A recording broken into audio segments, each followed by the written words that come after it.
தொடுவானம்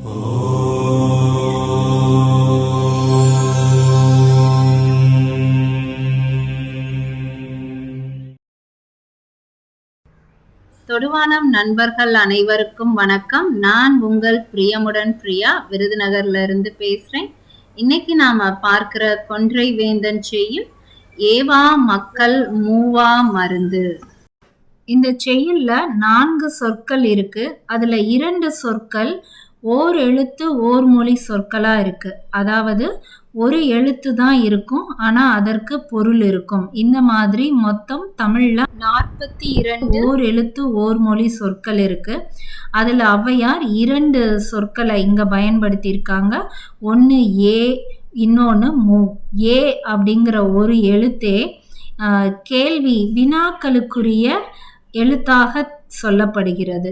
ஏங்கிற எழுத்து ஏன், எதற்கு, எப்படி அப்படிங்கிற சொல்லினுடைய சுருக்கமாகவும், மூ அப்படிங்கிறது முதுமை, மூப்பு, முதிர்ச்சி, இதற்கான எழுத்து தான் மூ அப்படிங்கிறது குறிக்குது. இந்த செய்யுள்ல ஏவா மூவா அப்படின்னு அந்த 2 எழுத்துக்களுக்கும் முடிவுல ஆ அப்படிங்கிற ஒரு எழுத்தை சேர்த்திருக்காங்க. இந்த ஆ அப்படிங்கிற சொல் எதை குறிக்குதுன்னா, ஆங்கிற ஒரு எழுத்தை சேர்க்கும்போது அந்த சொல் அப்படியே எதிர்ப்பதமான பொருளை கொடுக்கும். இப்போ ஓடு அப்படின்னா ஓடுவதை குறிக்கும். ஓடா அப்படின்னா அதற்கு எதிரான பொருளை குறிக்கும். பாடு, பாடா, ஆடு, ஆடா, இந்த மாதிரி பொருள் குறிக்கும். அதே மாதிரி ஆங்கிற ஒரு எழுத்தை நம்ம ஒரு சொல்லினுடைய தொடக்கத்திலும் சேர்க்கலாம். அதுவும் அதே மாதிரி தான் எதிரான பொருளை கொடுக்கும். இப்போ சைவம், அசைவம், இம்சை, அஹிம்சை, இந்த மாதிரி ஆ சேர்த்த உடனே அது எதிர்பொருளை கொடுக்கும். சுத்தம், அசுத்தம். இந்த 2க்கும் என்ன வேறுபாடு?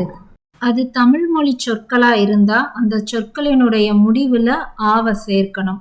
பிற மொழி சொற்களா இருந்தா அந்த சொல்லினுடைய தொடக்கத்துல ஆவை சேர்க்கணும். இதுதான் இலக்கணத்துல இருக்கக்கூடிய விதி. மருந்து அப்படின்னா நம்ம உடல்ல ஏதாவது ஒரு குறைபாடு வரும்போது தற்காலிகமாக ஏதாவது ஒரு இதை எடுத்துக்கிட்டு அதன் மூலமாக திரும்ப நம்ம உடலை சரி செய்கிறோம் அப்படின்னா அது மருந்து. தினமும் அதை நம்ம எடுத்துக்கிட்டோம் அப்படின்னா அது உணவு. இப்போ உணவுக்கும் மருந்துக்கும் வேறுபாடு இருக்கு. மூவா மருந்து அப்படின்னா நமக்கு முதுமையையும் முதிர்ச்சியையும் மூப்பையும் தராத ஒரு மருந்து அது இருக்கானா இருக்கு. நம்ம அதை தான் காயக்கல்ப பயிற்சி அப்படிலாம் சொல்கிறோம். இந்த உடலை அழியாத உடலா இளமையாகவே வச்சுக்கிறதுக்கான மருந்து. அது என்ன மருந்து அப்படிங்கிறத தான் சொல்றாரு. ஏவா மக்கள் தான் மூவா மருந்து.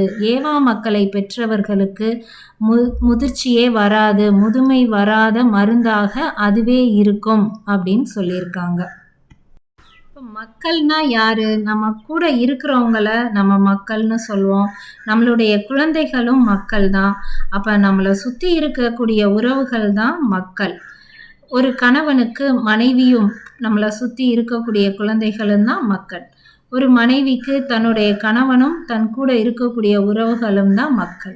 ஏவா மக்கள் அப்படின்னா நம்ம ஒரு விஷயத்த மனசுல நினைக்கிறோம், அதை பற்றி எந்த கேள்வியும் எதுவுமே கேட்காம நம்ம மனசுல நினைக்கக்கூடிய விஷயத்த செய்து முடிக்கக்கூடிய சுற்றத்தார் கிடைப்பது தான் ஏவா மக்கள். இதை நம்ம எப்படி புரிஞ்சுக்கலாம் அப்படின்னா, ஒரு படத்தில் வரக்கூடிய ஒரு காமெடியை சொன்னால் நம்மளால் நல்லா புரிஞ்சுக்க முடியும். சிங்கம் படம், சிங்கம் 1 அப்படிங்கிற படத்தில் விவேக் சாரும் சூர்யா சாரும் பண்ணக்கூடிய ஒரு காமெடி. ஒரு சீனில் வந்து விவேக் சாரை ஃபோன் போட்டு கடையில் இந்த அரிசி மூடெல்லாம் வந்துருச்சான்னு கேட்க சொல்லுவாங்க. அப்போ அவர் வந்து கிட்டத்தட்ட 20 ஃபோன் போடுவார் ஒரு 20 பதிலை சொல்கிறதுக்கு. அடுத்து சூர்யா சார் வரவுமே அவங்கள கேட்க சொல்லுவாங்க. அவர் ஒரு ஃபோன்லேயே கிட்டத்தட்ட 40 ஆன்சர் வந்து சொல்லுவாங்க. அந்த காமெடி நம்ம எல்லாருமே பார்த்துருப்போம். அதுதான் சூர்யா சார் செய்கிறது தான் ஏவா. எந்த நம்ம மனசில் இருக்கக்கூடிய விஷயங்கள் என்ன ஏதுன்னு கேட்காமலே அதை புரிந்து செயல்படுவது. அந்த விவேக் சார் வந்து அந்த ஏவா கிடையாது. அவங்களுக்கு ஒன்னொன்றும் விளக்க வேண்டியது இருந்தது, சொல்ல வேண்டியது இருந்தது.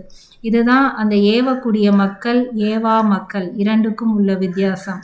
அப்போ நமக்கு ஒரு ஏவா மக்கள் கிடைத்தாங்க அப்படின்னா நம்ம எனர்ஜியை வேஸ்ட் பண்ணி எதையுமே அவங்களுக்கு விவரிக்க தேவையே இல்லை.